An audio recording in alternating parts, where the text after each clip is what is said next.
What's up, everybody, and welcome to Growing Up Gaming, your monthly podcast where we meet a new person of the internet to discuss their childhood with gaming and how it inspired their lives today. My name is Mitch Power. Again, thank you guys so much for returning each and every month to the show. I hope you're subscribing there on iTunes or Google Play or Spotify or YouTube or however you're listening to the show. I greatly appreciate it. This month on the show, we have our guest. His name is Elberik. I actually had him reach out to me on Twitter.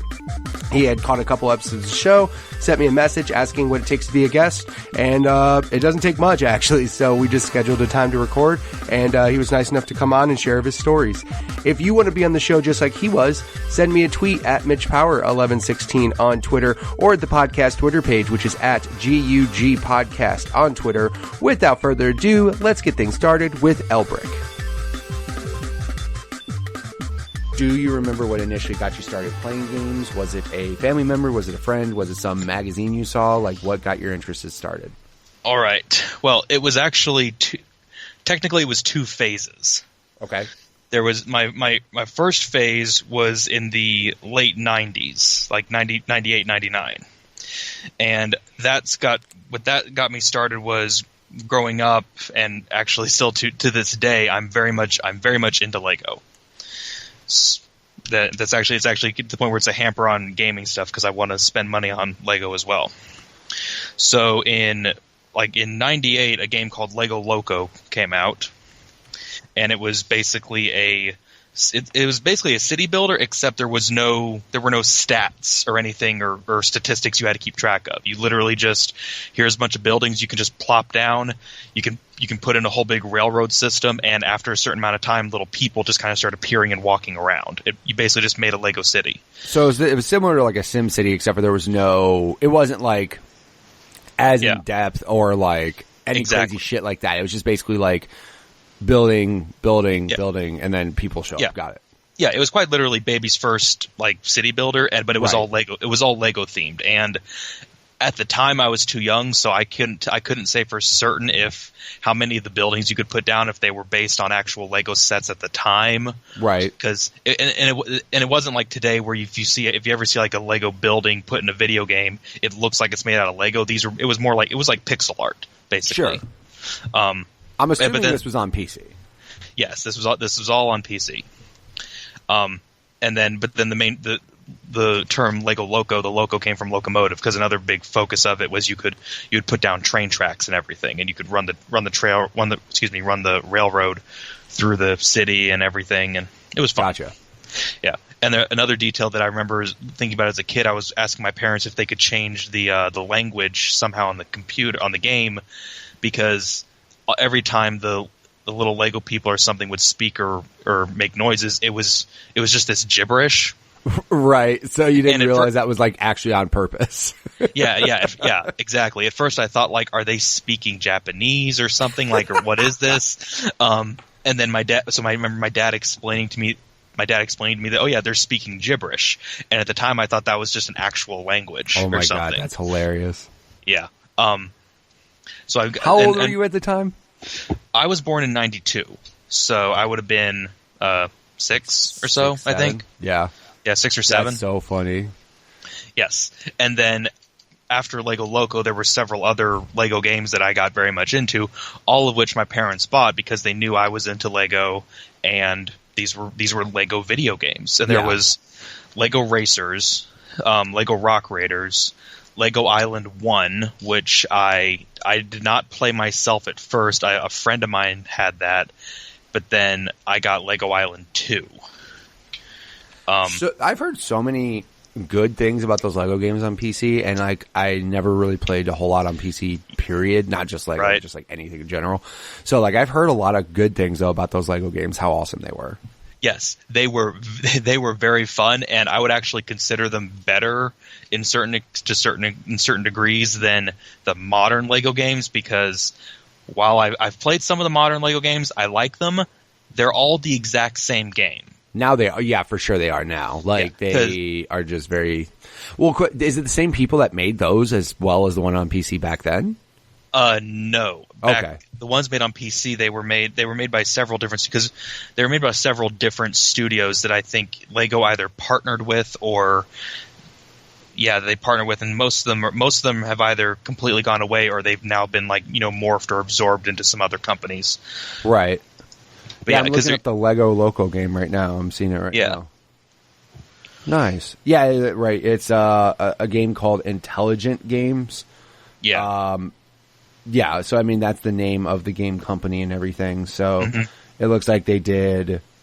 Wow, they did some real random shit. They did Lego Loco, but then they did Lego Stunt Rally. They did 2002 FIFA World Cup for EA. Oh, wait, like okay. And they made Tiger Woods '99. Yeah, that's kind of crazy. I mean, of course, company shut down unfortunately, but no, that's pretty slick, dude. Yeah, I see what you're talking about. You're right. It's like. It reminds me of, it's like 8-bit artwork, but then there was just train tracks everywhere. That's what it looks like on this screenshot that I'm seeing here. Yeah. Now most of now if I recall, most of the trains looked like the Lego train sets of the 90s. Yes, it very much does. Yes. Yeah, and most of the buildings, if you look closely, they might have had some resemblance to like either train stations or maybe like a gas station or like the police station and stuff. But at the same time, it was just a little pixel art. And if you could like pick up a Lego figure and like zoom in on them with like a magnifying glass or something, and then it would look like, like, oh, there's a little Lego figure. But it was right. And I remember there was a fun thing where, because you'd pick up a Lego figure, because they would appear just walking along sidewalks, and you could pick them up, and the Lego figures, even though they're just speaking in gibberish, the noise they would make, they were very clearly not happy with being picked up, and you could just drop them down somewhere. And but again, awesome. There was no mechanics. There was no mechanics for it. You basically just pick it up. The little Lego figure would start like cursing at you or something, and then you could just throw them down somewhere else. That's so funny. Like, and was there, so as far as it goes in that during those games, was there really a point to the game where did you have to like build a certain city to do certain objectives, or was it just kind of a free for all, build your own thing? Lego Loco had no objectives, no end goals whatsoever. The only thing I could think of would be the only thing that, in terms of progression, would be that certain buildings, if you put them together, like if you took like, I remember there was two small, there was a small fountain. If you put 4 of them together, just 2 by 2, they would like combine and make a bigger fountain. Gotcha. And you could make, and they would like a rainbow would appear out of it. But it's not like, oh, you've unlocked this thing. And then there were certain, obviously, if you wanted certain little figures to appear, you would have to put down certain animals. Like if you put down a farm with a field, you could see cows appearing in the field, and you could take the cows out and just set them loose on the sidewalk. But again, it's like, oh, the cow's just walking around now. Like you put a pond down, like a duck or something would appear, or a little frog. And then, that was basically like you put certain buildings together, they would combine, and then certain people would appear under certain conditions. Like I remember there would be it was a Superman. Like if you watch the opening cinematic, I guess, of Lego Loco, there's a train conductor, and towards the end of the video, he turns into like just like a superhero, and he starts running around like saving train tracks and stuff. That guy would appear sometimes in the game, but I was so young that I never figured out how exactly you made him appear. So, also at the same time, I mean, it seems like this is the perfect type of game for a young mind who isn't really looking for a narrative. They're just kind of like, let me just build Lego shit. Like, right. Which is like, that's the funniest thing when it came to games like Minecraft, because I never saw the potential of Minecraft. Like, I get you could do a bunch of cool shit, right? Mm-hmm. But I'm like, why do kids like it so much? And then I realized that my son, who really likes Lego as well, I'm like, this is basically virtual Legos. Like, oh, yes. He's not limited on, I only have this number of bricks. Like, he literally goes in creative mode and he can build whatever the fuck he wants. And I'm like, okay, I get the appeal now. You know what I mean? It's basically that kind of creative mind, which the reason why I don't get it is because I'm not creative. I can't draw. I can't build shit. Like, any of those games where it's like, create your own ... I am trash at. Like, I am just not there to do that. Oh yeah. But yeah. Funnily enough, that actually is what gets me hooked into games. Like I didn't care to jump ahead a bit, I didn't care at all. I've never really cared about the Final Fantasy games like at all. They've just never been my thing. My closest exposure to them was I don't know if you ever saw an internet reviewer by the name of Spoony. He did it. One of the things that kind of got him noticed was he did a series on Final Fantasy VIII, and then he also did 10, 10-2, and I think 13. But his reviews of Final Fantasy VIII, where he just tears it apart, that was my first real exposure to that series. But Final Fantasy 14 with the car, right? I was intrigued by that, on the idea that I was told you could customize the car to a certain extent. I was like, oh, really? And then I got the game. It's like, oh, this isn't actually the reason. My focus being the car. It's like, oh, you can't really customize it that much. And it's like, oh, okay, well. Yeah, and then your interest for the game went downhill real fast. Yeah, no, it did. Like, it went down, especially when I found like, wait, I can't even just go crazy off-roading. Nope. You literally cannot. Yeah, I mean, like, there are certain games that when they come out, like, for example, I am a big fan of games where people can create their own things, not because I plan to do it, but because I plan to play other people's creations. Like, when Little Big Planet came out, I was like, this is a fun game. I enjoy this. At the same time, I'm like, I'm not creative to do the world building. However, when you get to start downloading other people's worlds and seeing how creative that some people can be, you're like, wow, like, this is why I got... Example, I just bought Mario Maker 2. I don't ever fucking plan to make a level, ever. However, that game is amazing because it is basically unlimited Mario levels. Like, you could download... There's a million levels you can go download and play and enjoy. And even if you don't plan to make your own levels, like, I would tell everybody to buy Mario Maker just because of how insane... it's cool that they have their own story now. Quote-unquote story. So there's 100 levels that aren't ridiculously hard to do. But then if you really wanted to, you could just, mess around with levels that are just like auto-do, where you just kind of like walk onto a block and it does the rest. And you're just like, wow, that's really fun to play. Like, there's a lot of different things that game can offer, even if you don't, actually build things. So, right. Yeah. The Lego games, though, I can imagine... The Lego games back then were mostly... I mean, so were the other Lego games on PC, though? Did those have narratives, or those kind of... Yes. Okay. Yeah, Lego Racers, it was a racing game, so its narrative was such as you beat these racers. And each track was actually based on an actual theme of the time. And you would race against known Lego characters, so to speak. Like, they're like the first racer, I believe, was Redbeard, which I don't know how much you were into Lego as a kid or whatever, but like that you would race against specific actual Lego IP characters at the time. And this was also before Lego did any licensing, so this was all 100% Lego. There was no Star Wars level or anything, but you would race against characters like Johnny Thunder, Captain Redbeard, and there'd be tracks that would be based on different Lego themes, and there was enough of them that you got just about every single Lego series at the time would got a moment got its own track. Like, there were several different space themes at the time, so you had several different space tracks. But then the final one was against Rocket Racer, which is he was a character created specifically for that game, and as far as I know, they never actually made a Rocket Racer minifig. I would love to. If they ever made one, I would buy it. I would buy it in a heartbeat. I've actually looked up to see, is there a way to basically like cut, because you can make and also buy custom Lego figures these days, right? And I do have a couple. There was one I got that's Gordon Freeman from the Half-Life games, right? Yeah, I've seen some of the like creations that people do have, because again, my son's really big into it. So like, my son will show me things, and I'm like, yeah, that's pretty slick that they get to that point. With that. Yeah, but I mean, so with that, they never really had its own fish. So he was like, how funny would that be if it was like at some Comic-Con, like an exclusive Lego minifig is like that guy? I would be both very excited and also super pissed, because now I'm thinking, damn, I'm now going to have to shell out like $150 or something to get this guy.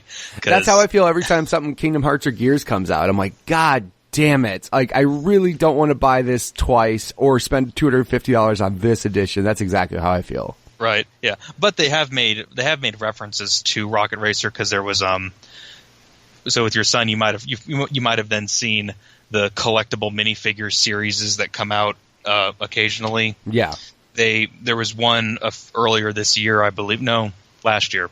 That there was one that was a Lego Racer, and he has like RR on his jacket, and he doesn't look like Rocket Racer from the game, but RR. It's blatantly a reference to Rocket Racer. Nice. So there's like little moments like that. But yeah, so Lego Racers was just a racing game. They made a sequel to it. I never played it. Just Lego Racers 2. And then Lego Rock Raiders, that one definitely had a story. That was actually a full-blown RTS. Nice. That's awesome. Yes. Which, by the way, for PC, like, the funny thing is you mentioned, like, the types of games that you're playing. Like, obviously the racer game could have been on anything, but, like, RTS, sim building, those are so PC games, especially for that time. Yes. And they actually did, Lego Racers did, and I think Rock Raiders as well, but the Racers did, and it was on PS1 or PS2, I think. But I think, yeah, you might have to look that up. But because my brother, who I'm the oldest in my family, and in my entire family, my parents were the first ones in both their families to get married, first ones to have kids. So I have a sister 2 years younger than me, and I have a brother 7 years younger than me, and all of my cousins are 5 to more years younger than me. Oh wow! So kind of a big difference. Yeah, so that was fun. Growing up, and my parents I've made the observation that whenever we'd be like visiting, like grandparents and stuff, because my parents moved down to Daphne, Alabama, which is it's outside of Mobile. Okay. But my mom's family's all from Illinois. My dad's family's all from Minnesota. So going to visit family, we would have to haul our butts back up there. Which is, fun times. It honestly, looking back, like we had fun in the car. Sure. And it was always fun because it would take it would be 2 days to get to Illinois, 3 days to get to Minnesota. My parents, of course, I've had to make that trip before, and it's like, oh yeah, we can make it in like a day and a half if you do 80 going all the way up, and you don't have to constantly stop because your kid has to go to the bathroom every 2 hours. I did a trip like that, though. I did a trip from Arizona to Minnesota, which was a whopping 26 hours, and me and my wife did not stop. We just took turns, and it was horrible. It was so bad, dude. Yeah. But anyway, particularly when we'd be visiting my dad's family in Minnesota, because my dad's family was the type where it's like, not only do we have like grandma and grandpa and then, aunts and uncles, cousins, we then get like the cousins of my parents and their kids. So it's like the whole clan kind of comes in. Like family reunion, when you start seeing people you only see there for that short period of time, right? Yeah, and that's basically what happened, is every time we were up there, they would basically turn into an informal family reunion. But my dad has told me how when growing up, here I would be, 6, 7 or so, and I was apparently much more wanting to sit at the table, like just to sit and hang out with the adults rather than go play with the kids. And apparently I wouldn't bother anyone while I was there. I would just sit there and listen. Right. And I point out to my dad, it's like, well, yeah, because think about it. All the other kids are 5 or more years younger than me. So if I'm 6 or 7, then so I'm still like the kid, but all the other kids are babies, toddlers. Yeah, they're babies. So yeah, exactly. So honestly, I would much rather sit here and hang out with everyone in their like mid-20s and up, because you're not running around making a bunch of noise. Exactly. Yeah. Like what's funny is my son does the same thing. My son, when we go to birthday parties because I had kids earlier in life than a lot of my friends did. So a lot of my friends have kids that are, 5, 6, around that age. So when we go to birthday parties there, my son, who's going to be 14 this year, he's just like rather hang out with me and talk with my guy friends about games and shit than anything to do with like that. But then there's times where I'm like, yo, adults talking, go somewhere. Like you can't hear the shit we're about to talk about. Please go away. Yeah. You just remind me of something, basically a similar thing in terms of, I didn't seem to like associating with people like my age or even a bit younger. I would just prefer to be with older adults or older kids, because when I was a freshman, I hated going to pep rallies. I just hated the noise. It was all stupid to me. Anyway, but so when my freshman year of high school, I asked, like, so is there a place we can go if we don't want to go to the pep rally? And a teacher told me, well, yeah, you just go to this classroom. I was like, okay. So I went to that classroom, get there, and it was a teacher who was still the best teacher I've ever had. But I come in there, and he's like, oh, like, who are you? And I was like, oh, I'm, told my name, and I said, like, so are you? So he asked if I was a freshman. I says yes. He's like, I don't like freshmen. They are noisy and immature. And my response to him again, teacher just tells me I don't like freshmen. They're noisy and immature. I said, yes, sir, they are. And so he said, well, look, if I go and sit down there in that seat, then and be chill. I'm like, yes, sir. So I sat down, pulled out the book I was reading, which was a big old Dragonlance book at the time. And a while later, he asked me about the Dragonlance book I was reading, proceeded to inform me that the Dragonlance series as a whole was like low grade in terms of books, and that I should be reading these books. And I had him for English my sophomore or junior year, I think. And I started reading some of the books that he recommended. Like, hey, they were actually good. So he actually, he kind of, realized, hey, not all freshmen are immature. Well, yeah. Yeah. Well, and it was also, he was a teacher that basically if you show that you actually like want to learn and you're interested in the material, then he's the type who's going to tell you, like, all right, here's the good shit, basically. Right. Exactly. Yeah. No, those are fun. I mean, there's always teachers that are out there that can be encouraging and not encouraging. I remember there was a teacher in my high school that was like, I swear to God, barely an adult. Like, it seems like he graduated high school and then somehow got a teaching degree. I don't know why, but he was like super duper young compared to the other teachers in the school. Yep. And he was like the cool teacher. He was just like, yeah, it reminds me of like Boy Meets World. Like the very first teacher they had who was like, I ride a motorcycle and I got long black hair and all the girls think I'm cute. It was kind of like that guy. Well, I can tell you that I actually, like, I finished college last year with a master's degree. So I started college 2011, graduated 2009. But wait, 9? Yeah, 9, I think. Anyway, but basically, I went into teaching as well. And that's what I was doing this whole last year. So I was probably that younger teacher that kids are probably looking at thinking like, wait, what is this guy doing up teaching? Exactly. That's like literally how I felt with this one teacher. And I mean, I was just like, but I remember he was just cool though, because he was like basically almost into the same things we were. But then he had to be the authority figure when it came to the classroom and like being an actual teacher. It was just so funny. So yeah. Yep. Yeah. So you had mentioned like, so when you did those road trips and stuff, did you ever have like a Game Boy or anything portable gaming wise? Nothing. Nope. Oh my God. Nope. Dude, it was just sitting in the car chilling. Okay, so that's the thing. So when I said I got started with gaming in 2 phases. First phase was the late 90s with these Lego PC games, sure. And it was only PC. Right. My first console was a GameCube. No Nintendo, no NES, no Genesis. I have nothing. Wow. Looking back, I had a friend who, again, at the time I didn't know what it was, and we barely played it. But I had a friend who I realized had an SNES, and I only know that because the only game I ever saw him is thing. I never played it. I watched him play it. But looking back, I realized, wait, that was Super Mario 64, like where he's jumping through, like you're jumping through paintings and stuff. Right.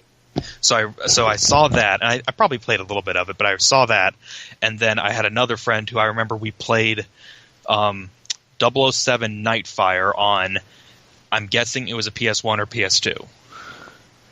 Probably a PS1. I'm trying to remember. I thought Nightfire might have been a PS2 game. It had been PS2. Yeah, whichever one it was. But I remember it was 007 Nightfire because I then got that game myself, but it was on GameCube. Yeah, it was GameCube, PS2, Xbox era around that time. Yeah, because that's what it shows. I think it was GameCube and PS2 game. Mm-hmm. Yeah, but that was it. That was it.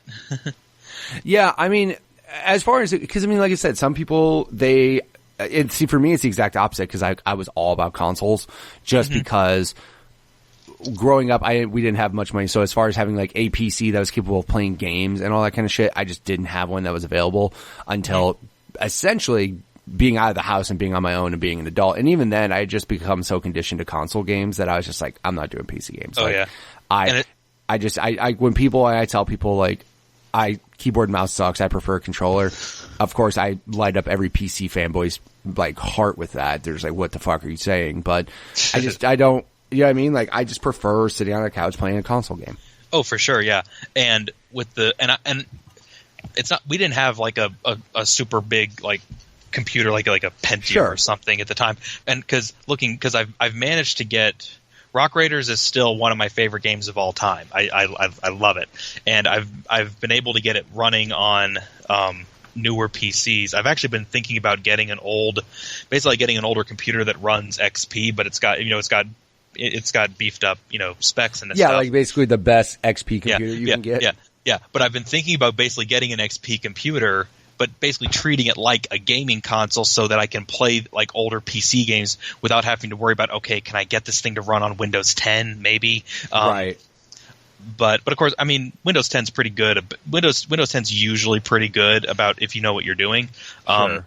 But what's funny, I remember going back as a kid, Lego Rock Raiders would kick my ass all the time. Because it was an RTS. It was like a base building RTS. What it was like you were space miners basically, and so each level was usually you have to set up like a power plant. You have to set up an oxygen purifier, and then basically collect power crystals and ore to build more stuff because your ship is low on power. So you're getting energy crystals to power up the ship. In later levels, you would be in like lava caves where there'd be like lava that would like rivers of lava that would expand and stuff. But as a kid, that game, I spent months, if not a year, trying to beat that game. And then as a young adult, I got it running again. I played it, and I beat the entire game in like a day. Like, how is this so hard as a kid? It's like, well, now I know everything. So, well, right, yeah. I mean, kids. I don't want to say kids are stupid, but at the same time, kids are stupid. Like, they just logic and thought, and they just certain things just don't pop in their head. And then when you become an adult, the only bad thing is it can work and bite you in the ass the wrong way when like you get old and your reflexes slow down and you're just not as quick. And then that's where you're just like, because sometimes you look at like some of the older games. I mean, in your case, you didn't get a chance to play them, but some of those like older NES games are fucking hard. Like, I don't care if you're a young kid who has the best reflexes in the world, they're still fucking hard. But like when you get older, you're like, was the game always this hard? And sometimes it's like, no, you're just slower now. Right. But no, I mean, it just depends, man. Like now I'm sure you could play it and just beat the hell out of it if you wanted to. Oh yeah. Well, same thing, like a similar thing with Rocket Racers. Like because I played that game so often, I knew exactly what everything needed to be done. And I was able to beat that game in a couple hours because it's, right. Because each racer, because the program is pretty basic, and so each like boss had a set kind of programmed behavior, and once you know that, you can just it's easy to not so much exploit, but you just like, okay, I just need to do X and I will win. It's pretty easy. Anyway, but so that was phase one. Phase two, and this is where it gets funny, is that another kid 5 years younger than me introduced me to GameCube. I mean, again, you were surrounded by a bunch of kids who were younger than you anyways, so yes, I mean, but this wasn't a family member. It was a kid who lived 2 doors down from me. Oh, nice. And it was funny, like his family, my parents, the neighborhood I grew up in, it was when it was built, it was kind of out, not necessarily like in the boonies, but it was it was a bit out there. Like you would have to drive like a good 15 minutes to actually get to something resembling civilization. Gotcha. And again, that's driving. I couldn't walk anywhere. You know, there was nothing out here. There's nothing but farm fields and pecan orchards. Man. Anyway, his family moved in like 3, 5, something like within a week of us moving in. Oh, nice. And, okay. Yeah, and when they moved in, this kid was still like in diapers, getting carried around by his mom. So years pass. I'm now like 12 or something, maybe, and he's like 6 or 7. And because just neighbors, and he had 2 older sisters who were my age. And so he had 2 older sisters who were my age, and he was a bit closer to my sister's age. So we and our parents got along. So and just due to proximity and stuff, we kind of just ended up hanging out just as a group a fair bit, yeah. And he had a GameCube, and we just started playing that GameCube more often. And his sisters weren't really into it. My sister enjoyed playing on the GameCube as well. But so we just started playing it, and it was first stuff like I think it was like Mario Party 4 was the first Mario Party game. I know we played a whole bunch of Mario Kart Double Dash and Super Smash Bros. Melee on that as well. Yeah, those. I mean, yeah. So 4 was the first one on GameCube because 1 through 3 was on 64. Yeah. So right. Yeah. So yeah. That's a good console, especially if you have more than one person to play with. Like, you know, you basically mentioned all multiplayer party games. So like Smash, Kart, Party, like all of those are all extremely fun when you actually have, especially if you have more than one person, because if you're just playing by yourself, that's where it's like, Oh yeah. And on Melee, my sister got really good at playing as like Zelda or Zelda Sheik, and looking back, I've learned that, you know, the Smash Bros. Games, they're not super balanced fighters like Mortal Kombat or Street Fighter or something. Like, there are characters in those games that are just better than other ones. And apparently, Sheik Zelda was one of the more OP'd characters. So my sister would always play as that character. Yeah, which at the time it wasn't annoying. I just like yeah. I remember Melee. I mean, now they have balance patches, you know, where they realize like, oh, this person's like way overpowered, so then they, you know, balance them out and everything. But yeah, back then, I mean, a game just kind of came how it was. You know what I mean? Like, there was no option to patch it out after the fact. So if you realize there was like one move that could completely destroy everybody, then you would just spam that move over and over. Right. Yeah. So that was the GameCube, and then then I ended up getting a GameCube. My parents bought me one, and I want to say it was for Christmas in 04 or 05, so like that range. Right. So that's where I got my game. That's where I got my GameCube, and that was the last console that my parents ever bought for me, and most of the games that I ended up getting for that I had to pay for with my own money, because my parents have not they're not, what is it? I don't want to make my parents sound bad on the off chance that one of them ends up listening to this. It's not that they've never been against games, and it's not that they've been unsupportive, but it was very much like it was basically just, and also because I was like 12 or 13 when I was getting this, right about the time when you're supposed to be earning your own money if you want stuff. Sure. So it was basically just more. It was really just like them just trying to be responsible with it and not. I mean, I get what you're saying. Yeah, I mean, it's either not like your parents were bad people because they wanted to teach you responsibility. Like, no, I get you. That too. Now, I will say that they are both in the camp of games are somehow bad. They are definitely in that camp. Like my mom was very much on the idea that games can be violent, and so it might have been a blessing that I didn't have a PlayStation or an Xbox growing up that had more of the violent games. I had a Nintendo system, which they kept it more. Yeah, they kept it safer. But again, that wasn't like on purpose or anything. That's just how the cards fell. Right. Yeah. Now my dad is very much, he's in old fuddy-duddy mode where games are addictive and they're horrible, and why are you like I know for a fact that my dad thinks every second I spend playing video games is waste of time. Waste of time. Yeah. He's not going to give me crap for it, but it's like if I ever bring it up, all he's going to want to talk about is how they're bad, and that's it.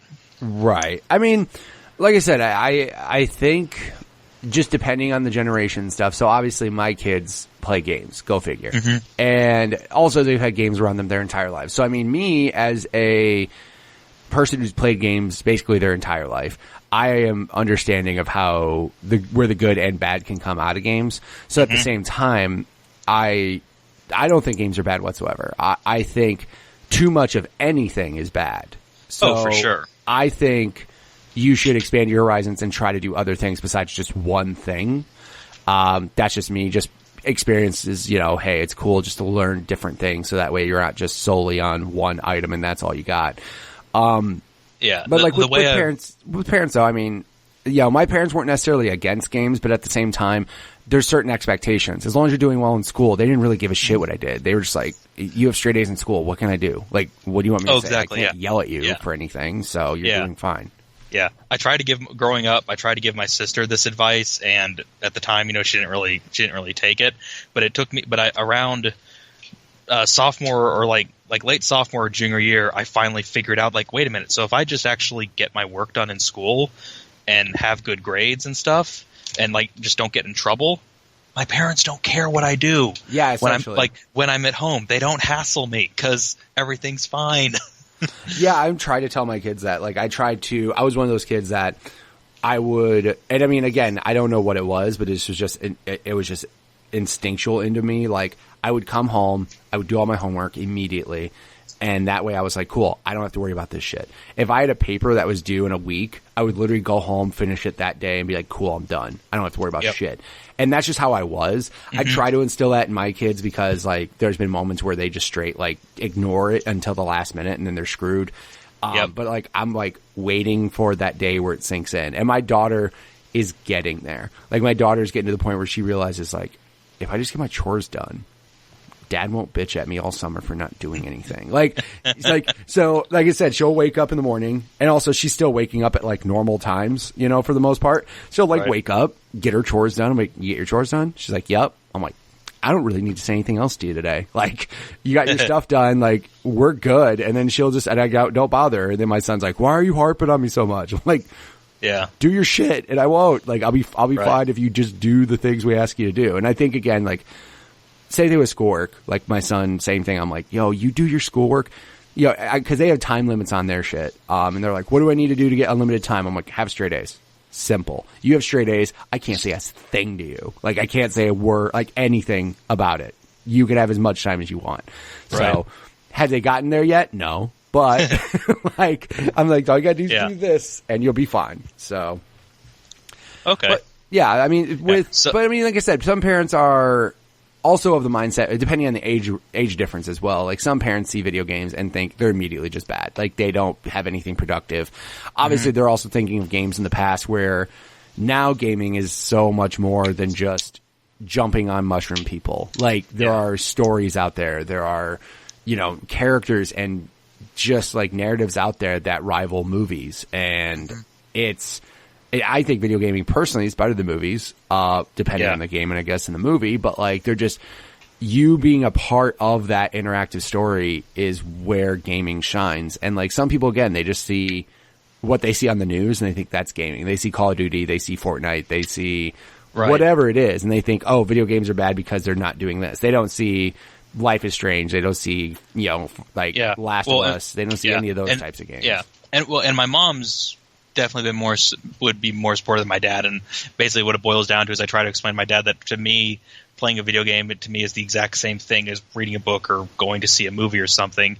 And my dad's rebuttal to that is like, right, but you never hear about someone getting addicted to reading books or some or stuff like that. And that's really just that's really just the two sides in a nutshell as far as my dad's concerned. Unfortunately, like, it makes, I get his argument. Like, I get it too. That's why I don't think he's full of shit or anything. He has a right to a certain extent. It kind of boils down to, it's like, yeah, video games can be addictive. They can be a negative influence, whereas his view is they are. Yeah, but also, are you going to stop eating cheeseburgers because you can get addicted to that shit too? Like, I'm sorry, I know people that are addicted to eating fucking like Oreos and shit all day long. Right. Like, what do you want me to do? Like, anything could be addictive. I mean, there could be, and that's why I just say, as long as too much of anything can be bad. Like, You just have to, as long as it's done in moderation, as long as it's not controlling aspects of your life. I mean, there's people that are addicted to a lot of, quote unquote, addicted to a lot of different things. Yeah. As long as it's not the main thing, and it's not like you're losing, like, it's not like you're getting fired because you're playing video games. Like, exactly. That's where it gets to become a problem, where it starts impeding on your actual life. So I guess some people could stay up reading late and then not wake up for work and get fired. I guess you could say that's addicted to a book. I don't know. Yeah. Anyway, so after I got the GameCube, I mean, I think I sent you that the link. Yeah, I was looking at it, and when I showed that to someone else, like, dude, you can actually remember all that. It's like, well, I mean, yeah, because when I think about it, I haven't played that many games. I was gonna say you didn't have that history before GameCube to go nuts, right? Yeah. Plus, I mean, when it comes to PC, I basically cheated with Steam. Like, I can just go back and see Steam, and then all my Xbox One, like the Xbox One, PS4, and Switch. Like, I still have that stuff, most of it, so I can just go back and look at that. And same thing with 360. I can look back and see my achievement list and see everything that I played. But so once I'm shocked you didn't play anything. Well, I'm not shocked, but because like you said, based off what you mentioned to me, you didn't really play any PS2 or Xbox stuff, like original Xbox stuff. Oh no, I never had them. Right, exactly. Like you had GameCube, and then it looks like you jumped straight into 360. Exactly. Yeah, and so with the GameCube, I didn't even really, besides the multiplayer things I played with those friends, and this is going to sound slightly depressing for a minute, I never really had any friends growing up. Like that kid 5 years younger than me. Yeah, when I'm like 12 or 13 and he's 6 or 7, parents didn't really. Yeah, my parents didn't mind. But basically, when I was like 15 or 16, I was essentially told I wasn't allowed to hang out with him anymore. Nothing happened, but it was like, I guess his mom just didn't her kid's like 10 or something. I'm now in high school type of thing. That was that's I get in a way where that's coming from, because like my sister at a younger age was hanging out with high school people, and like high school people, I mean, again, depending on the high school people you're talking about, high school people are just into different shit, and a lot of the times more mature things. Like my sister was hanging around people who were like drinking and smoking weed, and she was like 10. I'm like, that's not cool. Right. But also, it's not like you were a gang member and a bad influence or anything. Exactly. Like that. Like I said, nothing happened or whatever. But it's just a matter of they were just like probably worried or concerned, like the younger kid might grow up too quick or something. I don't know. Yeah, or even just simply, for all I know, it might have actually. Again, I've never bothered to ask, because quite frankly, it's like it's not worth it at this point. Sure, it's like, and it's not like but it's like, for all I know, it might have been my mom who suggested, maybe I should hang out with kids my own age. Simple as that. Fair enough. Yeah. But so that's the reason why you see that list. You see almost no multiplayer games, because I was just doing this by myself, and that's also why growing up, just with everything I was interested in, and then games as well, I kind of just marched to the beat of my own drum. I didn't really. If I bought very few games because everyone else was playing them. I just, like, if I saw something that seemed interesting to me, that's why I then played it. And I remember I can tell you the first game that I ever actually got with my own, like, I saw it, my own money, I saved up for it, and I was like personally hyped for it. And it's going to sound really silly, Chibi Robo. I know that's going to sound. That's what you liked, man. I mean, it's gonna sound silly, but this is how much I got into it. I just thinking back, I just find the story very kind of silly. So it came out in June of 05, I think, or 05 or 06. But basically, what I did was I found, like, because this was back before gaming media exploded. I found, like, literally the 2 preview, like, reviews of the game, because there were 2 online. Right. Also, I never got into internet forums either. I wasn't antisocial by any stretch of the imagination, but it was more just like I just chilled out by myself. Right. Anyway, I printed out the 2 pre-reviews of the game, and I and I taped them to the ceiling above my bed. I had like a loft bed, so my bed, when my bed, the floor is like, the ceiling's like a foot above me. Yeah, it's like almost like a bunk bed, like you're on the top. Yeah, it was basically the top bunk of a bed, and I had a desk under that bed. Right. But so basically, as I'm laying there going to sleep, I'm just reading the reviews again. That's how excited I was for the game. That's so awesome. Yeah, and the game did not disappoint. I loved it. Right. Yeah. That's almost like bumming out too when you get a game and it's like you hype it up and then you get it and you're like, man, this is not that great. Yeah. And then Twilight Princess came out in November of 2006, and that game still like one of my favorite Zelda games ever. Yeah. Fantastic game, and I was really excited because. And this was also first like self-validation because it was the last. I think it was one of the last games for the GameCube. Yeah, that was like I think that might have been like literally one of the last like 5 games ever on GameCube. Yeah, and it was a launch title for the Wii. Right. And this was This was personal validation for me because when the Wii's being all hyped up, I didn't care at all about the Wii. Didn't care one bit ever. I never cared about the Wii. And then so it comes out, and people are kind of saying like, yeah, the GameCube's a little bit like the GameCube's got a little bit better because the Wii was underpowered. Everyone comparable for sure, yeah. But like the GameCube had less pixely graphics, and they pointed out how on the GameCube Link is still left-handed, which he's apparently supposed to be left-handed, and. Right. And the Wii, because of the controls, they basically just flipped it so that when you're using it right-handed, Link's being right-handed. But basically, it was like everyone's kind of saying the GameCube was, if you wanted to split hairs, better. And I was like, yes. Like also too, you weren't forced to do any motion stuff of any kind. So you had just normal controls. So I just looked up GameCube games. The last GameCube game to ever come out was Madden 2008, but Zelda Twilight Princess was the 7th last game to ever come out on that console. It was definitely the last Nintendo game. Yeah, I think that's what it was, last Nintendo. And as you've said before, it's always the sports games that come out last. Oh yeah, dude. Like, I think it was 2012 was Pro Evolution Soccer for PS2 or something. You're like, what in the world did you just say? Like, are you for real right now? Like, that's just kind of nuts that I've, but again, sports games, especially depending on the sport, soccer seems to be the one that lasts the longest just because in certain countries where new consoles are just so insanely expensive that the old consoles still sell like crazy. Like, yeah, it makes sense, but yeah, Madden, last game. Yeah. And for a while, I really liked Pikmin as well because it was it was basically an RTS style game. I've realized I very much like games where you get to control armies and stuff. Sure.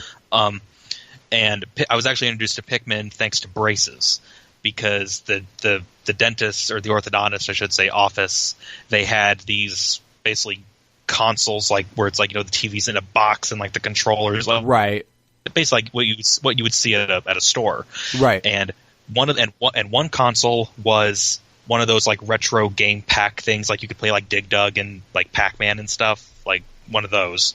The other one was apparently, I guess, a GameCube was trapped in there with a demo for Pikmin on it, and then the other one was some weird Frogger game, like not the classic Frogger, but not the classic Frogger, but it was apparently the character Frogger, but now it's like a 3D platformer thing. So that was probably there was a 3D Frogger game. I remember that. Yeah, it was PS1. I remember like Frogger had a comeback. A quote unquote comeback, and they had like a 3D version of Frogger end up coming out. So yeah, something, yeah. But anyway, so whenever I'd be waiting for the dentist, it would be 10-15 minute wait, and that would be basically just enough time for the 20-minute odd demo that they had of Pikmin. And so I got really good at playing that first entry level of Pikmin 1.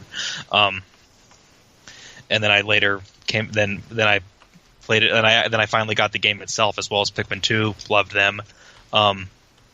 So yeah, there was that. And speaking of demos, I like throwing people for a loop when I explain how I really enjoyed playing Ocarina of Time and Majora's Mask on the GameCube. Right. They'll say like, that never came out for the game. It's like, yes, it did. I have the disc. I have the disc. Yeah, there was a special. It was a pre-order disc that had them on there because I worked at a game store during that time, and yeah. I mean, it was like the special like Zelda Collector's Edition thing that had all of these games, and I never played I take it back. I sort of played the original 2 Zelda games, but they were just I chalk this up to the fact that I got started on a GameCube, that I have zero nostalgia for older games, that entire era, like the entire like 2D platformer and scrolling games. Right. Like now there's a whole bunch of games coming out based on like the nostalgia of that type of gameplay mechanic and movement. And I'm like, I can't play them because, like, guys, we have 3D now. We do not need to be doing 2D side scrolling shit. Dude, I get it, but at the same, like, it depends, right? I mean, I get, like, especially if you grew up in an era where 3D was just the norm. You know what I mean? Like, yeah. 2D, there's still certain, I mean, it depends. Some games are just 2D to be 2D, like, for, you know, whatever reason. But then some games, like, I look at games like Shovel Knight, and, like, Shovel Knight is a great game where, like, it is 2D, but it's paying respect, and it's doing 2D better than some of those original games did. Yeah. And, like, some games are really fun. Mario Maker, like I was just saying, Mario Maker, it's all the 2D Mario stuff, but I can get where somebody wouldn't have the appreciation for 2D, especially if they started in the 3D era. Exactly, like, yeah. Especially when you started in the good 3D era, let's say that. Like, you didn't start out like PlayStation 1 era where 2D was, like, still, like, the top notch and they were figuring out 3D. Like, you had started at GameCube where 3D was getting good. Yeah, I never had to experience the very angular. I never had to experience like the 2.5D era, or when or when you would have thought that like polygons were like made of gold with how few you had in a 3D game. Right. When you look at like a character model and it's got all these sharp edges and shit, like exactly. You got to play 3D during the PS2 era where like they were figuring out things like camera and good things, you know, to making sure 3D games are actually played well.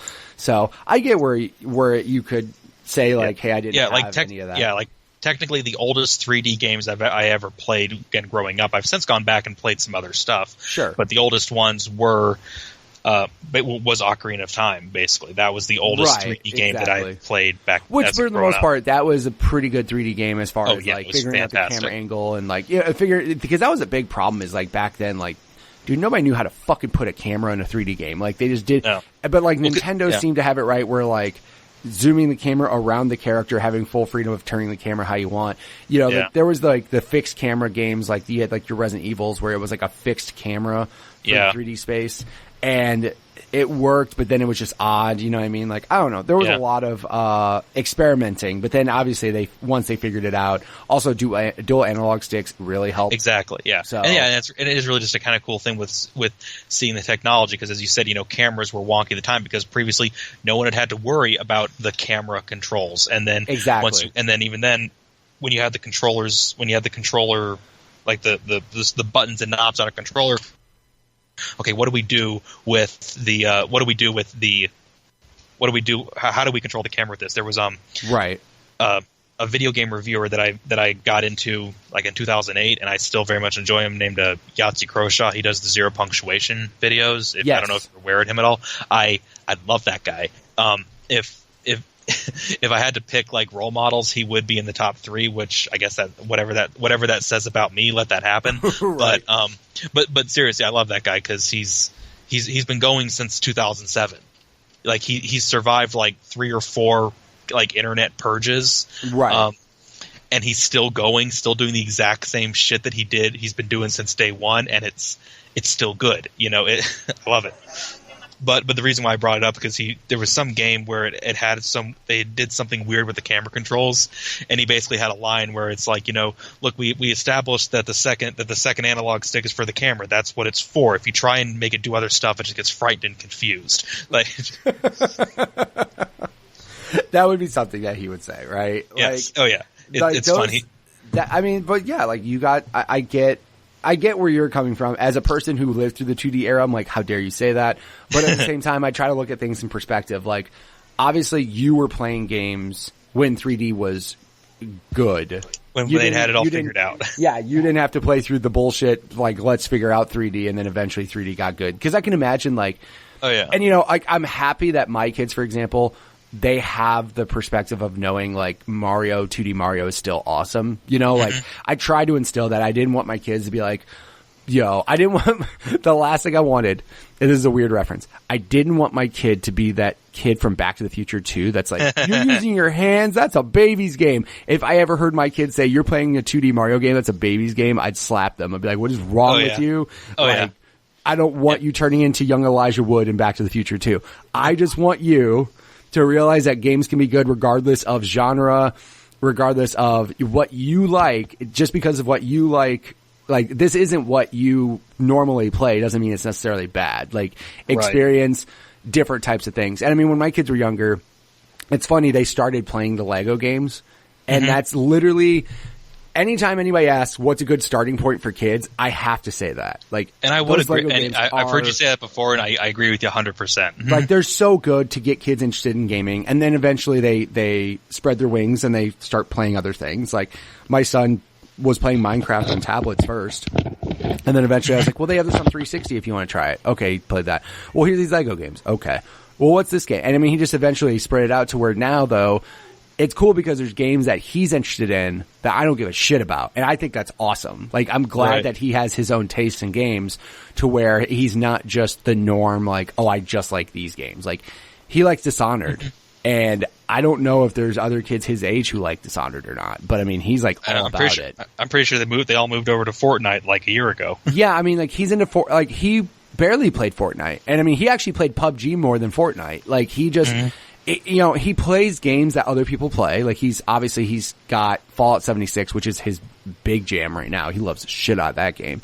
Okay, but like, I'm glad to see that, you know, if we wanted to play Mario Party, he's like, yeah, let's go. Like, you know what I mean? He's not like, oh, I'm not playing Mario Party. That's a kid's game. Or I'm not playing this. That's you know, he'll play Mario Tennis with us. He'll play Monster Hunter. He'll play Fallout. He'll play Black Ops 4. He'll play Apex. Like, he's got a good genre of games. And I was worried about that with my daughter as well, because my daughter was very much into Fortnite. And I was like, please don't be just that Fortnite person. But she lately, she's been playing the shit out of Overwatch. And I'm like, that's awesome. Like, that's great that you're starting to not just realize there are two games in this world. And then she asked, the one thing that blew my mind, and I didn't even think about it until my daughter brought it up, and I was so awesome that I was like glad to know that this is a part of her, was I was playing Trials Rising, which is the new Trials game. By the way, Trials games are dumb fun. I love them to death. But one thing that threw me off and I was super happy to find out was, she goes, can you create a female in this game? And again, in my head, just that thought process never came up or anything. So for her to say, like, that's a thought of hers now. Like, hey, can I play as a female in this game? I'm like, that's awesome that she's thinking about that. And like, that's a way for her to get into games. And I'm glad games are starting to include that now. But like, when I was playing Assassin's Creed, I chose the female character because I get to play as dudes all the time. Like, let me play as a female and see how it is. And she saw me play and she's like, is that a female you're playing as? I'm like, yeah. And she like immediately, her interest perked up. She saw me playing Tomb Raider and she's like, that's awesome. I'm like, yes, it is. It absolutely is. And she's all about that too. So.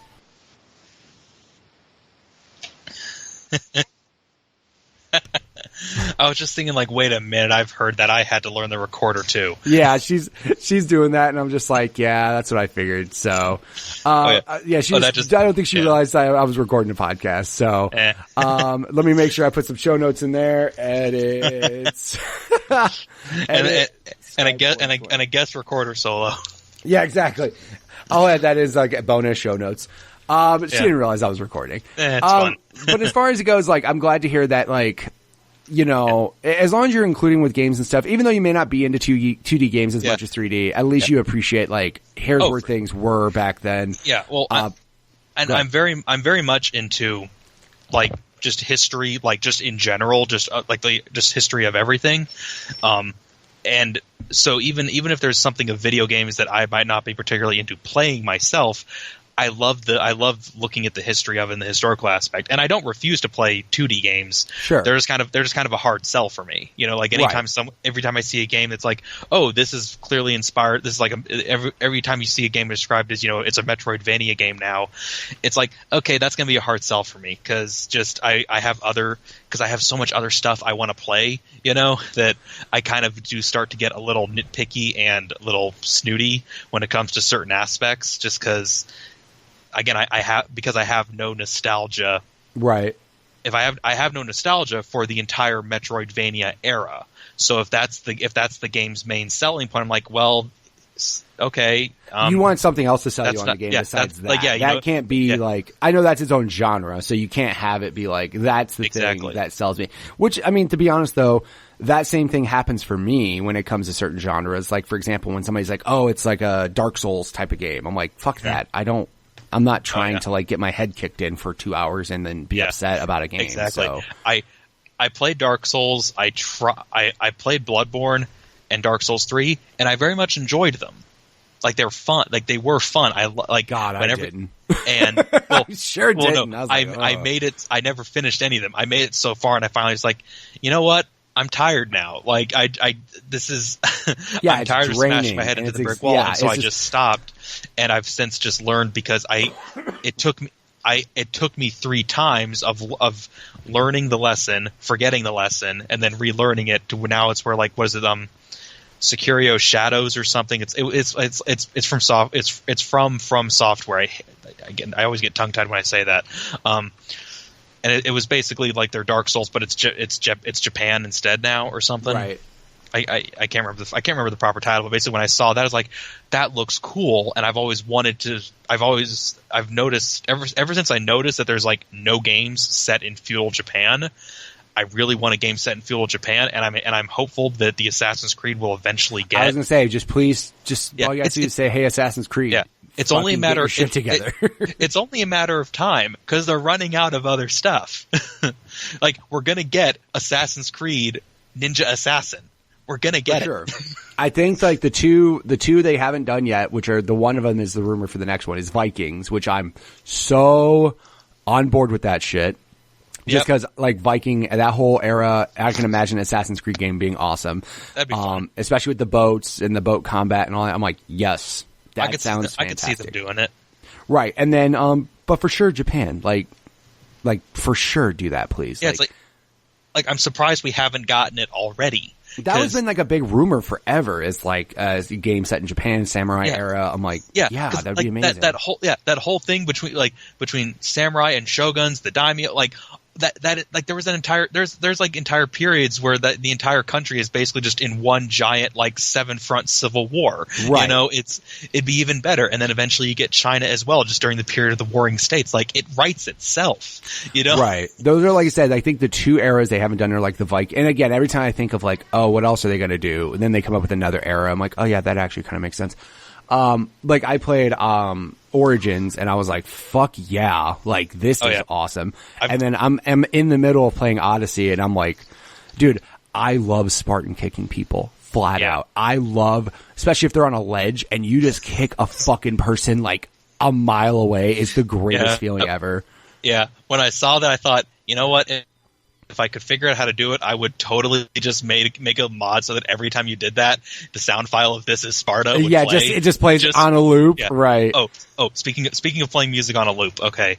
So obviously I got a 360 eventually. Yep. And I didn't get a 360 right off the bat. I just kind of kept futzing around on my GameCube for a while.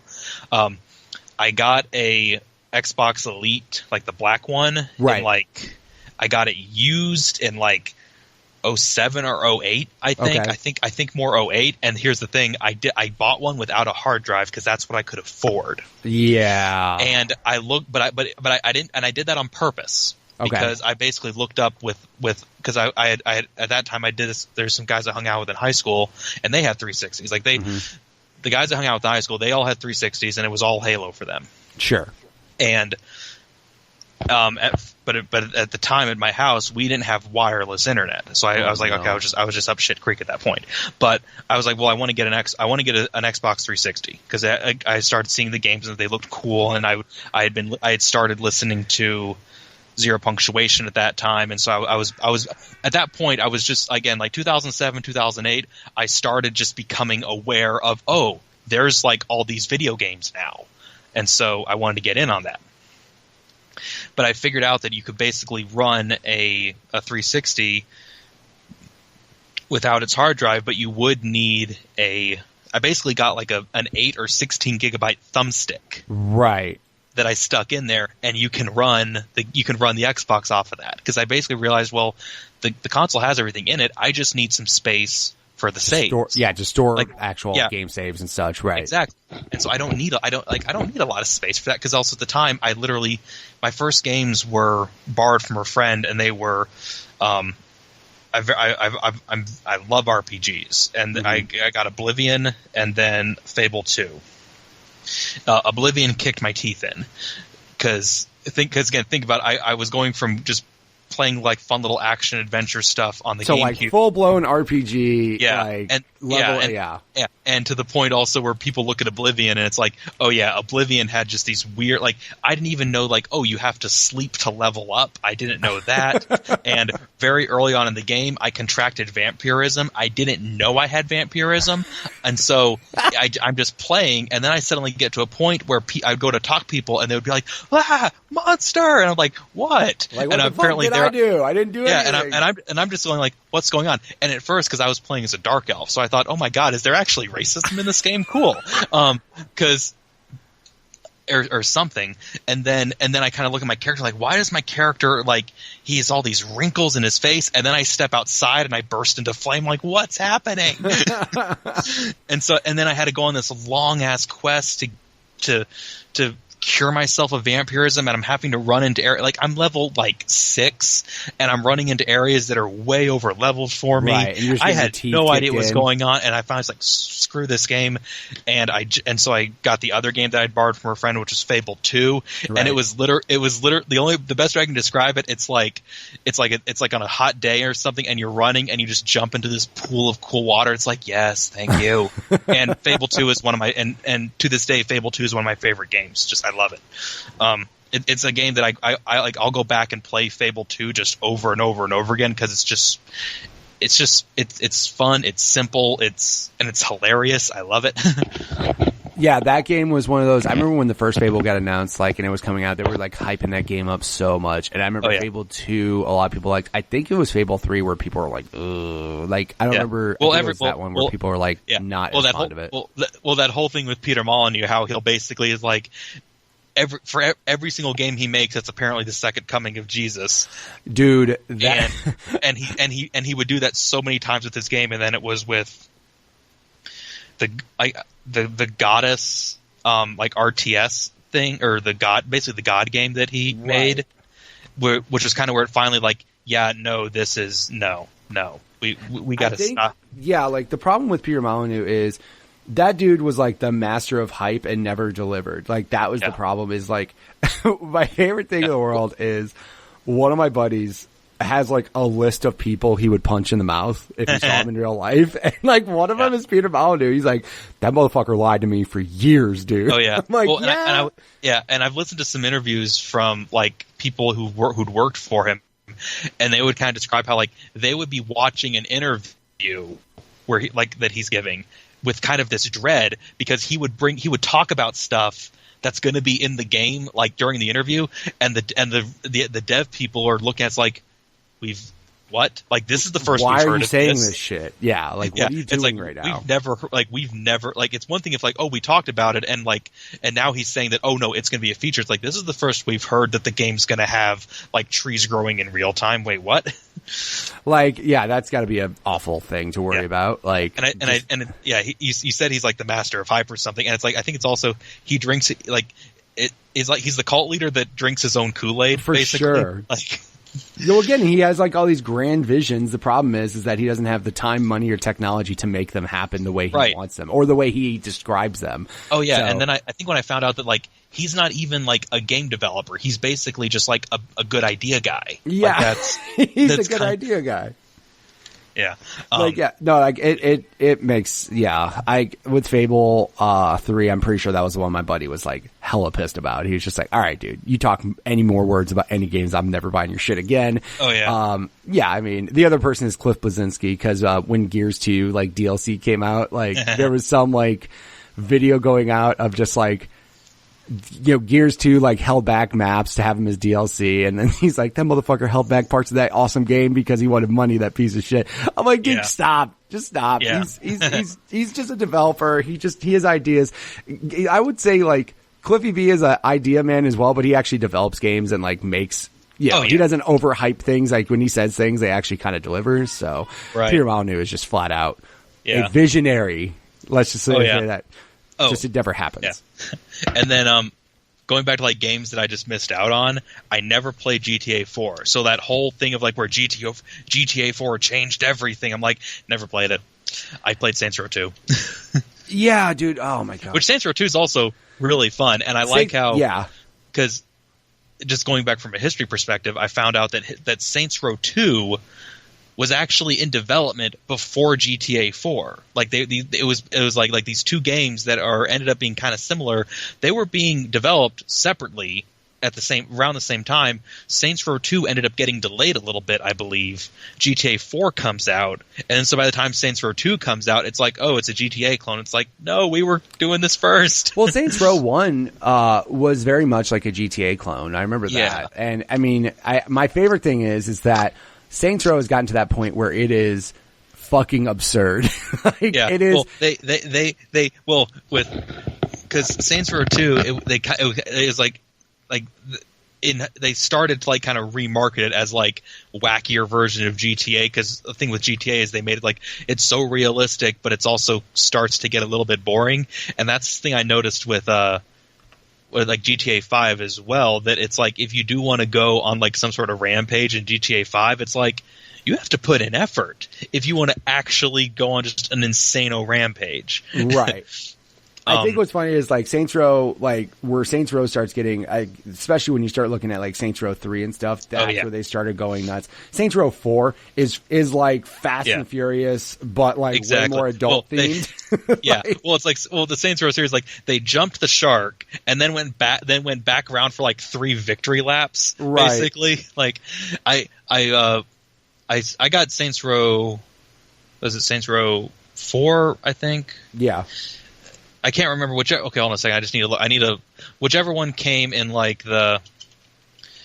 Let's see, the collector's edition, because one of them had like just this absurd collector's edition. Oh, it was probably 4. Like 4's like the collector's edition started getting just ridiculous. Okay, yeah, it was Saints Row 4 that had all this crazy stuff. Like, but it was like the collector's edition came with all these like all this gun. The dubstep gun replica. But like the actual, like you could get like a little one in realsies that played in real life that played the music. It came with like literally like a plastic display case that you could put the game case in it, and you could press the button and it would revolve. It's like I bought that, and because again they've gotten to that point where they're just over the top ridiculous. Like there was also giant dildos that were in the game as weapons. Like and in the moment, I loved the game. It was hilarious. And then Saints Row 4 came out, and looking back, I was like, oh, it was also meant to kind of be like a bunch of little jabs at the Mass Effect series at the time. And it kind of just got way too absurd. But it was... Dude, I still in Saints Row 4, you started flying. There was no fucking reason to drive a car. Exactly. And that you could was run up a building and sail across the city. Like... Exactly, and that was something that was pointed out, was that like I at the time playing it, I noticed it myself that basically like a lot of the upgrades were like vehicle based, but you can fly. Like there was literally points in the time of that game where like you didn't need a car because you could just fly, and flying was faster, and it was just like it was kind of ridiculous, but but at the time again, it was so much fun. It was a game that I because nowadays I'm yet to come up with a snappy name for them, but it's games that I think of. It's like these are just fun. It's like forget great story, forget great graphics. There's all this stuff. No, this game is just fun. There's games that I'm trying to think of a game. For me, it's skateboarding games because I skateboarded for so long, so I can put on Skate 3 and just turn off my brain and just go. Yeah. There's also movies that are like that. Example, I just saw Hobbs and Shaw, and if you think logically about that movie in any way, shape, or form, it's a bad movie. But if you just shut the hell up, shove your popcorn in your face, and just watch what's on the screen, it's entertaining as hell. Like, it is fantastic. But no, like, there's games out there that are just dumb fun that you could just play and fuck around in. For me, that's what GTA 5 became online. Like, there are times where you feel grindy and stuff, but like when you get certain things, you just hop in a room with your buddies and like fuck with people. Like that's kind of what it is for GTA 5 for me.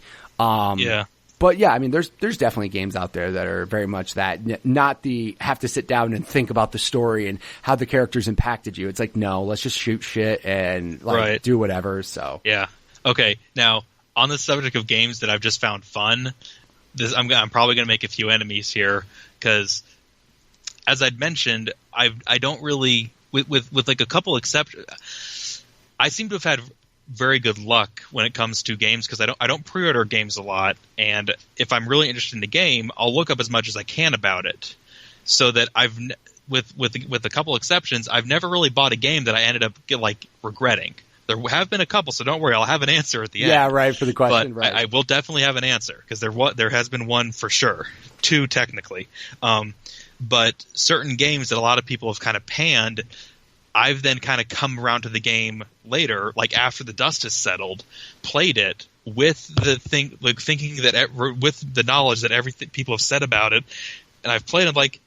I mean, it's not horrible. I mean, yeah, I could see if you were like excited for this game for like a year, shelled out $60 for it, played it. Yeah, I could see how you being upset, but I just spent $5 on this game and it's fun. And one particular game I'm talking about is Duke Nukem Forever. Oh my god, dude! Yeah. Now again, I don't think it's a good game by any stretch of the imagination, but I paid $5 for that game. It's hard not to say any game's not worth $5. Exactly. It was fun, and at that point, I was like, I just want to see this, because from the history perspective, I had read about the history and just the horrible design of that game, but it's but it finally made it out the door, and I'm like, all right, let's see this, and it was fun, and it was so stupid, but it was for $5. You're right, though. Imagine $60 hype for 10 years. Oh, it's for like 13 years. Yeah, exactly. Like, imagine that hype. That's what worried me about Kingdom Hearts, because I was such a huge Kingdom Hearts fan. I'm like, God, dude, all these games that get put in development hell for years always end up sucking. But Kingdom Hearts 3 is good. I was like, all right, that was good. Yeah. So. And then another game that I had heard criticism of, but it looked really cool, and I wanted to play it was Brutal Legend. And I don't know if you've had the chance to play that before or not. Yeah, I have not, but I definitely know the game you're talking about. Yeah, that's another game that if I had to pick, favorite games. I wouldn't say though that was like necessarily a bad game. It just some people really enjoyed it and some people didn't, just because of like, I think also character in that game. Like, if you didn't like Jack Black, you weren't gonna like that game, like flat out. But exactly. Well, and it's a game that I really do like finding games that. You can't get this anywhere else, basically. Like for the longest time, if you wanted to play a game that was like had a good feel of a Western, Red Dead Redemption was the only game in town. For sure. It was like, and I like to describe Red Dead Redemption is that it was a game that was so good that no one even bothered to try to like make a clone of it or maybe ride its wave. It's like, no, leave it alone. It's too good. On PS2 they did. They had a game called Gun, which was actually made by Neversoft, the same guys who did Tony Hawk. It was like a Western game, and that's the only fucking one. Call of Juarez is in the Western time frame, but it's not like third. I think it's first person. It's not third person. You know what I mean? Like, well, I think weren't the first Call of Juarez game, wasn't it? Wasn't it like a rail shooter type thing? It might have been. Well, I think there have been iterations of it that have been like on rail shooters. For the most part, I think they're first person shooters though. I mean, to be honest, I haven't played them, but I mean, I think one of the iterations might have been like an on rail shooter. But those games, like, again, a third person perspective, Western narrative, no one will do it because Red Dead did it perfect. Like, exactly. No one will do it. Like, they would just, if you did that, you would just be shit on for trying to copy Red Dead. And by the way, you probably are not going to copy it proper. No, yeah. And Red Dead Redemption 2, fantastic game. One of the best games I've ever played. I say that a lot, but it's true. But even then, it went like in a different direction. It didn't try to make it like it did a lot to try and distance its story from Red Dead from the first Red Dead Redemption. That's the next game I have on my list. I feel terrible because like I bought Assassin's Creed Odyssey and Red Dead like back to back because I'm stupid. Oh. And I put them both aside because I was just playing other things. And then finally, like Assassin's Creed Odyssey, I think I'm close to being done with. And then as soon as I'm done with that, I'm like Red Dead. But then of course, you know, in a month Gears 5 comes out. They did. Like, God damn it. Yeah, it's a game that I think Red Dead Redemption 2, which I kind of wish they had either do something where it's like just call. I know the original game was like Red Dead, but there was Red Dead Revolver was the very first one. Exactly. It's the longest game, and I get annoyed that I can't think of like just a quick way to say it. But basically, Red Dead Redemption 2 is one of the best like prequel games, and not just games, but like just from a story perspective, because it's a story where it is a prequel to Red Dead Redemption, but it is also its own story. Like there's parts of it that are very obviously setting up stuff for the next game, quote unquote. But it's also it's its own story, and it's so good. My favorite thing in the world is like Rockstar, because they're Rockstar. They can do whatever the hell they want. Which, by the way, that's like the most fitting name for that company ever. Like, dude, shut up. We can do what we want. Rockstar literally is like, when people are like single player games are dead, nobody makes them, and they literally said the reason why people think single player story games are dead is because they can't make a good one. And I'm like, God damn, that's the most boss quote I've ever heard ever. Like, we make good ones. Sorry, you guys can't. We can, and that's why we sell 10 million copies of the game. Exactly. Well, just a detail on Rockstar, I love how they were originally called DMA Design Limited, and they were the developers that made the original Lemmings games. Right. Rockstar's made some weird games if you look at their history. Like they made an Austin Powers game on Game Boy Advance. You're like, wait, what? Yeah, and then they changed their name to Rockstar. It's like, all right, like I almost can imagine it's like just this kid, like this guy like in a polo or something wearing glasses, like developing Lemmings, and then it's finally like, all right, enough of this shit. He throws off his shirt, grabs a guitar, and just starts jamming out, and just that could have easily been what happened, except for that could have easily been what happened. He's like, fuck Lemmings, I want to make good games. I want to make games with blood and violence. I'm going to be a rock star. Lemmings a good game though, but it was like, we need to throw off our like safe kitty boots or something. Just my favorite is how Rockstar made like Grand Theft Auto, then Manhunt, which is, by the way, very horrifically violent for the time. And then they made Bully, and then they made all these games, and then Rockstar Table Tennis. What up? Like, wait, what? My favorite thing is I love how the games that they make are all just like tech tests. Like they made Table Tennis to figure out the graphics for 360 essentially. And then they're like, all right, cool, we got this. Here's Grand Theft Auto. Okay, we made that. That's cool. And then, like, here's Red Dead. And like, they figured out, and like every game, LA Noire was all the motion capture for their face. That's all that game was like one big tech test for motion capture. And they got that figured out. Like, but again, Rockstar is like, I love the fact they don't show shit. I love the fact they're not at E3. They don't care. They're like, we literally we're not going to make a game for 8 years. You guys will ask every day about it. We will tell you to shut the hell up. We will show you one screenshot, and then you're going to buy 10 million copies of this game. Like, they do nothing as far as promotion or anything because they don't have to. And Red Dead comes out in a month, they blast you with everything, and it sells 10 million copies. So. Exactly. Well, it's like, we'll do nothing because, guys, you're buying insurance for your fake cars in GTA 5. We don't need to make anything. Right. Dude, when GTA Online happened, though, I will say, like, the production out of Rockstar, like, went to that. But at the same time, by the way, GTA Online's pretty fucking awesome. Like, the fact that game is that old and it's still cranking out content. Like, the DLC, or the launch of the casino recently, they had the highest numbers they've ever had in the game. I'm like, the game's old. It's like 5 years old and 6 years old, and people are still playing it every day.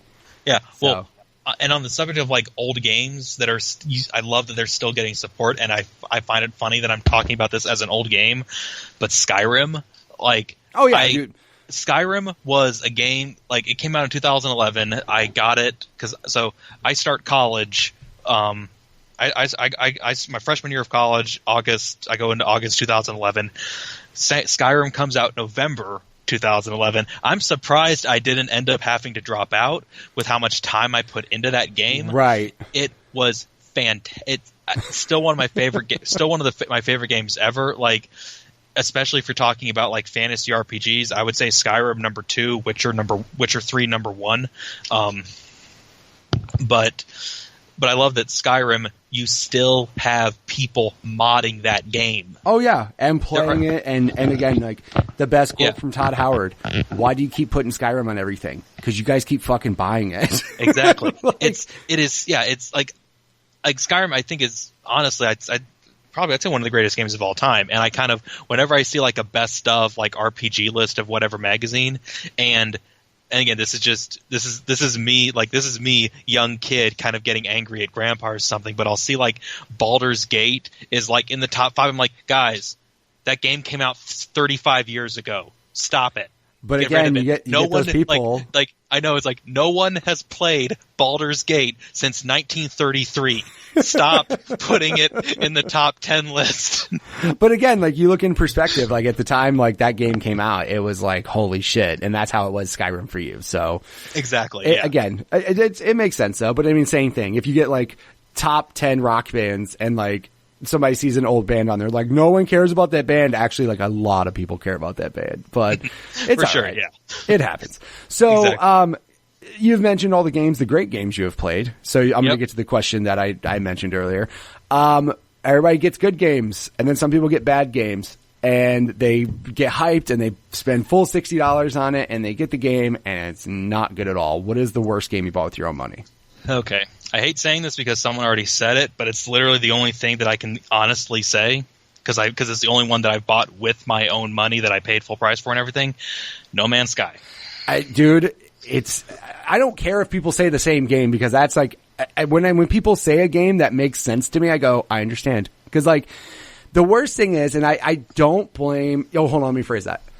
I do blame Hello Games a little bit, because they did kind of hype the shit out of that game. Yeah. But also, I think blame Sony yeah, Sony and a lot of the fanboys for Sony saying that game was like a Peter Molyneux-esque, like second coming of Jesus. I'm like, dude, that company made Joe Danger before No Man's Sky. Like, you really think they're going to revolutionize gaming with this game? You really think that? And again, I wasn't saying the game was going to be bad. You can't overhype something like that and then expect greatness to come out unless you're a Rockstar game. Yeah, like, exactly. And looking back at the development or the hype machine for it, I was like, guys, like this was a little indie dev who they made the mistake that people have pointed out that a lot of indie devs made. It's like, all right, this is our first or second game. Let's make entire universe. Right. You know, exactly. It's like for a studio's second game, you're going to try and make like GTA 6, but in space. Hold on a minute.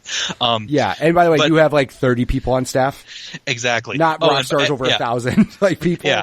And then, but then Sony, like, cause they basically, I feel like Sony basically just pumped it up, and because they basically marketed it as if it was, because it was technically as a first party exclusive. Sure. Like they used marketing, that trailer to. Oh yeah. They used that trailer to sell PS4s. For sure. You know, and then, like I said, it came out less than great, and people fucking and Sony freaked out. And when it came out, Sony threw them under the bus, basically. Right.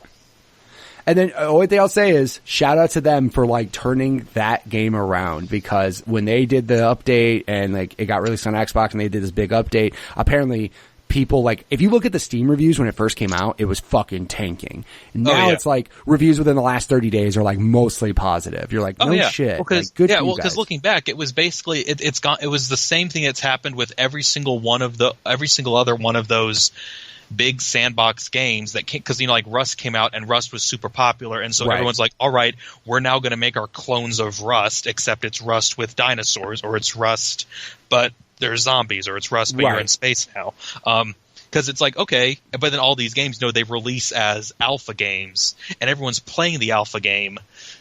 And it's like, it's not all there. We're still working on it. That's what No Man's Sky was at launch. It was just another one of these games in its alpha stage. Like, okay, we finally got it stable enough where people can play it.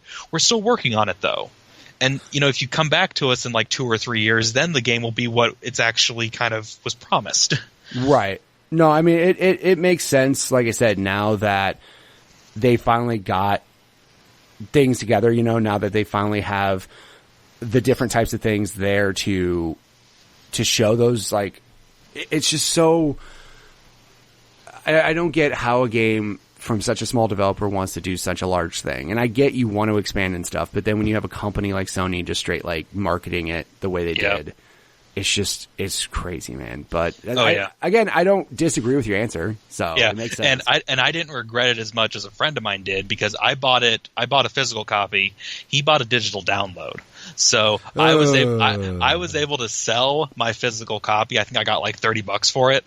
Right. And it's for reasons like that I still I appreciate the convenience of digital copies. I don't dislike it, but I'm sorry, I really need to have my physical disc that I actually own, and then if I don't like it, I can sell it or use it as a frisbee or something. Frisbee, exactly. Because, and it's the other thing, like I never buy PC games unless they're on a Steam sale, because I know I bought it, I can't get rid of it. I actually technically don't even own it. That's another detail that I try to bring it up every chance I get, but I try to explain to people that whenever you buy a digital download, be it either on Steam or Xbox or PlayStation, you're basically wherever, leasing the game. Yeah, you don't own any of that. You have simply leased the software for an indefinite period of time.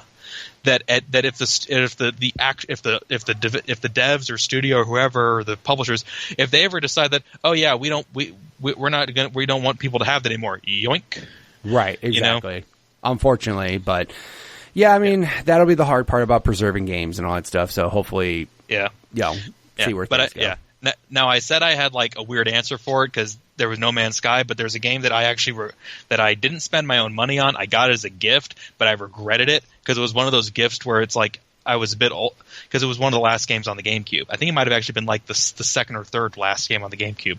So I was older, and I basically just cashed in all my chips with my mom to get this as a birthday gift. Okay. So I was like, look, I don't want anything else, just this one game. Okay. And we were already like, I think you're a little too old for games. And I was like, no, please, please, please. Again, I cashed in all my chips for this. Right. And it was Spyro Enter the Dragonfly, or not. Excuse me, not Enter the Dragonfly. Spyro New Beginning. Excuse me. Gotcha. Yeah, those later Spyro games were. Yeah, because I played Spyro Enter the Dragonfly. I liked it. I liked it also because I just really like dragons, and I got Lair when I borrowed my friend's PS3 at one point, and to get Lair, and you notice Lair's not even on the list because I didn't even play 10 minutes of it. I couldn't get past the tutorial. The controls were so awful. I hate Lair's real bad. Yeah, but I got it because I was like, ooh, Dragon Rider, yes. I was like, nope. Gonna miss that game. Yeah, but Spyro New Beginning. I hated it. Gifts are like the thing where it's like, oh, that sucks. It was a gift. Spending your own money on it though, that's. But I cashed in all my chips for it, and when I got it, it's like I hated the game. I hated almost every minute of the game, but it's like, shit. I gotta play this piece of shit, right? And this is what was annoying. This was infuriating about it was that basically it was the exact same level, but just color swapped. Like level 1, you're in like this orange jungle and you fight these baboons with dynamite. Second level, you're in a jungle, okay, and you're fighting these yellow baboons with dynamite. Next level, it's ice, and now the baboons are blue and they have dynamite. Literally every single level.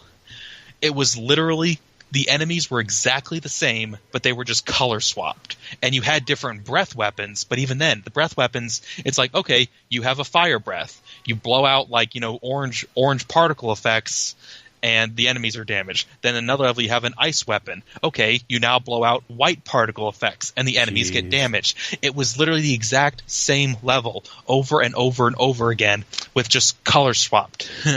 But God damn it, I played that game to the end. Well, again, it's like you begrudgingly play, especially when you're a kid and you don't have many options. So exactly. If people wanted to check you out on the internet, where would they go do that? Basically, if you look up Elberik or Lord Elberik just about anywhere, that's going to be me. I'm not really that active, like social media wise. I don't stream stuff, but I post stuff in other places that this isn't really the area to get into that. But basically, if you come across Elberik online, that's me. And of course, I'll have links to his Twitter at least. So if you want to check him out on Twitter and see any of the things that he does, I'm sure he shares them all over there. So, well, dude, thank you so much for being on the show. Thank you for sharing all of your stories with me, man. I really do appreciate it. That was fun getting to talk. All right, and again, thank you, Elberik, for being on the show. Guys, if you want to check him out on Twitter, you can go and follow him at Lord Elberik. That's Elberik. Of course, I'll have links in the show notes, so if you want to check him out there, feel free to do so. If you guys want to be on the show just like he was, send me a tweet at MitchPower1116 or the podcast Twitter page, which is at GUG Podcast on Twitter. We also have a Facebook, so you can go ahead and go there. Just search up Growing Up Gaming, as well as on YouTube, GUG Podcast, and the website, gugpodcast.com. Also, guys, if you guys are interested in any streaming, I also am doing streaming now on twitch.tv/MitchPower1116 and mixer.com/MitchPower1116. So feel free to check those out if you are so interested. So thank you guys so much for listening each and every month of the show. Again, don't forget to subscribe, share it with friends, get the message out. I would love to hear everybody's stories and have a bunch of people message me just like Elberik did. So again, thank you guys so much for your support. I really do appreciate it, and I'll catch you guys next month with another new episode. See ya.